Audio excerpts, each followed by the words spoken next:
Now let me say a few words about the prerequisites to the specialization. First, let me start with the programming part. I assume that you know at least some Python and have used or at least have seen Jupyter notebooks. If you're not familiar with Jupyter notebooks, take a look at tutorial referenced for you in this week's reading list. I also assume that you're familiar with other Python libraries such as NumPy and Pandas. And prior knowledge of TensorFlow is not assumed, as TensorFlow will be gradually introduced within the course. Now, let's talk about prerequisites for the math part.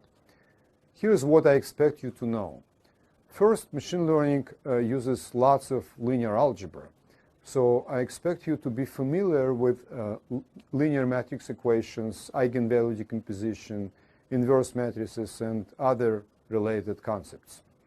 I also assume that you know basic probability theory. For example, you're familiar with a Gaussian, exponential, or binomial distributions, basic probability rules such as the Bayes lemma, and you also know some basic statistics.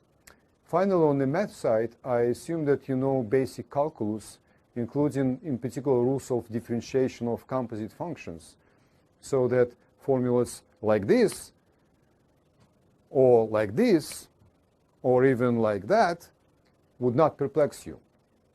If they do, please refresh your knowledge of calculus. As one of my heroes in science, Lev Landau, used to say, the math should not stand between you and the problem you want to solve. Just the opposite, it should be able to help you once you know how to use it. By the way, the question of how much of math you need to know to do machine learning is a popular topic on various discussion boards. Recently, I came across a very lovely post written by an ex-physicist currently working in the machine learning space. I strongly recommend you read this post, and here's the link for your convenience. And on my side, I can confirm that everything this guy says is exactly how physicists approach problems on the mathematical side. If I had to condense this just in few sentences, I would put it as follows. When you come across a new machine learning model, be it in our lectures, books, or original papers, start with an abstract or whatever replaces the abstract. If the statement about what the model does attracts your interest so that you want to learn more, skim through the main equations of the paper and make sure you understand what they mean, not yet how they obtained. Do some sort of a meditation on main formulas, like observe what quantity stands in the left-hand side of the equation and what terms appear on the right-hand side. How do they enter, for example, exponentially or logarithmically?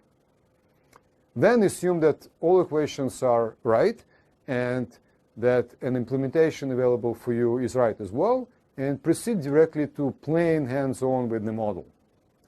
You may want to first feed your model with the data you understand, for example, with purely random data or even constant data, to see if it passes some sort of sanity checks.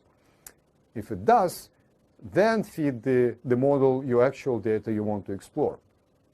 And when you get the results, chances are that you will either like them or dislike them, but most likely you will notice some behavior, some particular behavior, and you'll have questions about that. And it's only then you can return to the main section and read the math. The long story short, if you start with the math, just move on and come back to it later if needed. That would be my practical advice for you both for this course and beyond, unless, of course, you have an unlimited time budget. But if you don't, which is the most often the case in the real life, the approach that I just described can save you lots of time. Finally, let's talk about prerequisites on finance. This will be really short because, in fact, I don't assume that you have any specific knowledge in finance, and all financial concepts or problems discussed in this specialization will be properly explained for non-specialists. Okay, so I covered most of what I wanted to say here as a way of a general introduction to this specialization. And now let me conclude with the list of recommended literature. There is a number of excellent textbooks on machine learning, but there are no textbooks specifically on machine learning in finance. So what I did for this course is combining multiple sources, including in particular parts of books by Bishop, Murphy, Goodfellow, and also a very recent book by Geron. Few other books that I like a lot are the books by Marsland and an older book by Gershenfeld. And in addition to textbooks, I have used original publications, my own research, industry papers, blogs, Wikipedia, posts on discussion forums, and so on. In short, any sort of digital information that I found useful for the purpose of creation of this course.